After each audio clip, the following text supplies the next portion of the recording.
გაგრაში +2 გრადუსია და მოღრუბლულობა, მოსალოდნელი, სოხუმს რაც შეეხება +4 გრადუსი და ღრუბელი, ზუგდიდშიც +4 გრადუსი და ღრუბელია ნავარაუდები, ნესტიაში კი -4 გრადუსი და თოვა. რაც შეეხება ბოდს, +5 გრადუსი, ბათუმში თოვს და +3 გრადუსამდე მოიმატებს ტემპერატურა. ოზურგეთშიც +3 იქნება და თოვა მოსალოდნელი, ქუთაისშიც თოვს, +2 გრადუსი, ამროლაუში 0 გრადუსი და თოვა. ნახოთ რა იქნება. ახალციხეში -2 და თოვა. ბორჯომში -5 გრადუსი და თოვა მოსალოდნელი.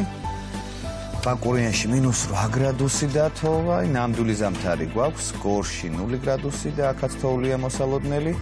ცხინვალი -3 და თოვლი ნალექის სახით, სტეფანწმინდაში -5 და აქაც თოვლია ნალექის სახით წარმოდგენილი, გუდაუში -9 და თოვა და თელავში +2 გრადუსი და 3, რუსთავ ქალაქში +5 გრადუსი და ღრუბელი და ჩვენს დედაქალაქშიც ღრუბელიანიცა და +3 გრადუსი.